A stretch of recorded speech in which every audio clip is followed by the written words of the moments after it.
नमस्कार, saffron insight के नए वीडियो में स्वागत है आपका। मैं हूं राजन झा। आज हम आपको एक कहानी सुनाने जा रहे हैं। इस कहानी का नाम है अरविंद केजरीवाल और उनके झूठे वादे। इसमें हीरो वही हैं, डायलॉग्स वही हैं और क्लाइमैक्स जनता की मजबूरी है। 2015 में ये मफलर मैन उभर कर सामने आया। जनता ने सोचा, वाह, ये तो हमारे हीरो हैं। लेकिन तब किसी को नहीं पता था कि ये मफलर के पीछे से वादों की ऐसी पोटली लेकर आए हैं जिसका वजन बढ़ता ही जाएगा, क्योंकि वो पूरे तो होंगे नहीं। पहला वादा, हर घर को 24 घंटे बिजली। पूरा हुआ? नहीं। लेकिन चिंता मत कीजिए, हर चुनाव में यह वादा रिचार्ज हो जाता है। फिर आई शिक्षा की बारी। कहा गया था कि दिल्ली के स्कूल फिनलैंड जैसे बना दिए जाएंगे। अब आप जाकर देखिए, स्कूलों के नाम फिनलैंड रख दिए गए हैं शायद, लेकिन हालात वही पुराने हैं, कई जगह तो उससे भी बदतर है। पहली बारिश में इससे 8 फुट ऊपर उठा के बनाया है, उनके 4 की बारिश में 7-8 फुट ऊपर बनाया है। और फिर आया पानी का वादा, हर घर में शुद्ध पानी। लेकिन भाई साहब, 2024 में भी लोग टैंकर के पीछे दौड़ रहे हैं।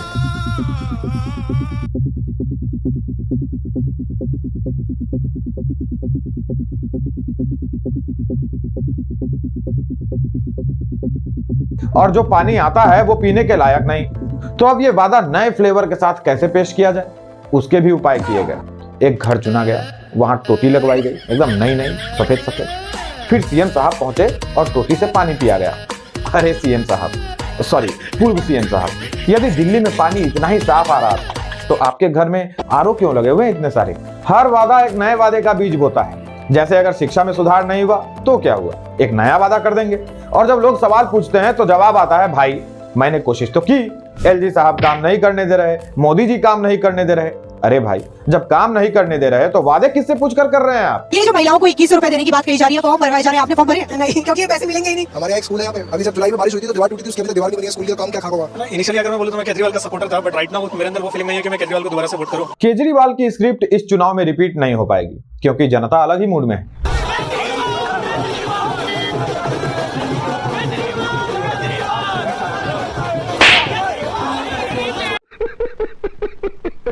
जनता को आप मूर्ख समझना बंद कर दीजिए। चुनाव आयोग ने अब तक दिल्ली विधानसभा चुनाव की तारीखों का ऐलान नहीं किया, मगर दिल्ली के पूर्व सीएम अरविंद केजरीवाल पूरी तरह से चुनावी मोड में आ चुके हैं। बल्कि वो कई महीनों से कामकाज छोड़कर चुनावों की तैयारी में लगे हुए हैं। शराब घोटाले में जेल से छूटने के बाद उन्होंने सीएम पद से इस्तीफा दिया और चुनाव की तैयारियों में लग गए। इतने दिनों में उनको आभास हो गया कि जनता अब की बार उनको मौका देने के मूड में नहीं है। तब उन्होंने सोचा, क्यों ना एक बार फिर से मुफ्त और फ्री के वादे किए जाएं।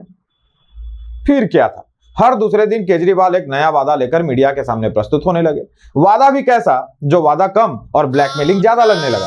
केजरीवाल को जिता दो तो पानी देंगे, केजरीवाल जीत गए तो रुपए मिलेंगे, केजरीवाल जीते तो ये होगा, केजरीवाल जीते तो वो होगा।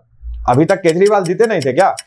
अच्छा, फिर 10 सालों से दिल्ली में सरकार किसकी है? केजरीवाल दिल्ली की महिलाओं को भी टारगेट करते हैं। कुछ दिन पहले घोषणा किया कि दिल्ली की महिलाओं को जीतने के बाद हर महीने 2100 रुपए देंगे।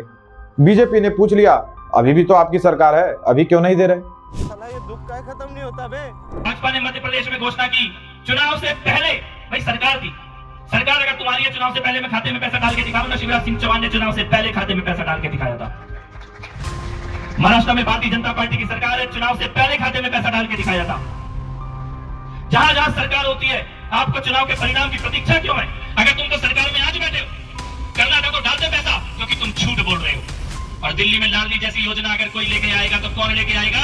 भारतीय जनता पार्टी का मुख्यमंत्री। अब जब तक केजरीवाल और उनके पार्टी के लोग कुछ कह पाते, महिला एवं बाल विकास विभाग की तरफ से जवाब आ गया कि इन वादों पर भरोसा न करें। अब लो, उधर दिल्ली के एलजी वीके सक्सेना ने इस पर जांच के आदेश दे दिए। जांच के आदेश के अभी 48 घंटे भी नहीं हुए थे कि केजरीवाल ने एक और वादा कर दिया। केजरीवाल ने दिल्ली के पुजारियों और ग्रंथियों को 18,000 रुपए महीना देने का ऐलान किया। परंतु उनके इस ऐलान से हिंदू और सिख और अधिक नाराज हो सकते हैं, क्योंकि केजरीवाल ने 5 वर्ष पहले मस्जिद के इमामों की सैलरी 10,000 से बढ़ाकर 18,000 कर दी थी। अब लोगों के मन में यह प्रश्न उभर सकता है कि उसी समय लगे हाथ केजरीवाल ने ग्रंथियों और पुजारियों को सम्मान राशि देने पर विचार क्यों नहीं किया? पुजारियों और ग्रंथियों को लेकर जो सम्मान आज केजरीवाल दिखा रहे हैं, वह 5 साल पहले कहां था? इमामों को पैसे बांटने के बाद जब इनको गाली पड़ी है और सामने हार दिखाई दे रहा है, तब इनको याद आया कि दिल्ली में पुजारी और ग्रंथी भी रहते हैं। और लोग भला केजरीवाल पर भरोसा करें तो करें क्यों? केजरीवाल जितनी रफ्तार से वादा करते हैं, उससे दोगुनी रफ्तार से पलटी मार जाते हैं। उनके चहेते इमामों ने दावा किया है कि केजरीवाल सरकार ने उनको 18 महीने से सैलरी नहीं दी। यानी 18,000 रुपए का जो वादा था वो भी पूरा नहीं हो पा रहा है।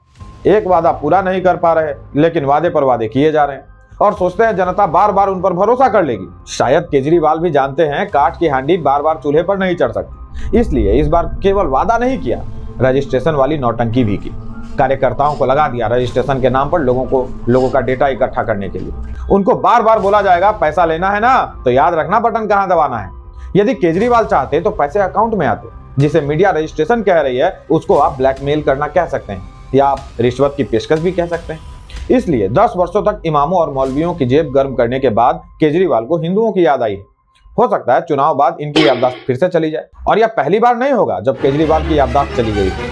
अन्ना आंदोलन के समय केजरीवाल ने कहा था वो राजनीति में नहीं आएंगे, याददाश्त चली गई, राजनीति में आ गए। फिर कहा वीआईपी कल्चर खत्म कर देंगे, गाड़ी नहीं लेंगे, याददाश्त गई, बड़ी गाड़ी में घूमने लगे। फिर कहा बंगला नहीं लेंगे, छोटे से घर में आम आदमी की तरह रहेंगे, वो भी भूल गए, शीश महल बनवा लिया, करोड़ों रुपए खर्च करके घर सजाया। उनके बाथरूम और टॉयलेट सीट की तो कहानियां बन गई भाई साहब। केजरीवाल ने कहा कांग्रेस से हाथ नहीं मिलाएंगे, लेकिन 2019 में कांग्रेस के साथ मिलकर गठबंधन कर लिया। कुल मिलाकर केजरीवाल ने वो नहीं किया जो उन्होंने कहा, लेकिन वो जरूर किया जो उन्होंने नहीं कहा। तो अगली बार जब आप ये आपके इर्द गिर्द आए चुनाव प्रचार के लिए, आएंगे ही, तो आपको पता ही है क्या करना है। मिलते हैं अगले एपिसोड में एक और नए वीडियो के साथ। जुड़ने के लिए आप सभी का बहुत बहुत आभार, बहुत बहुत धन्यवाद।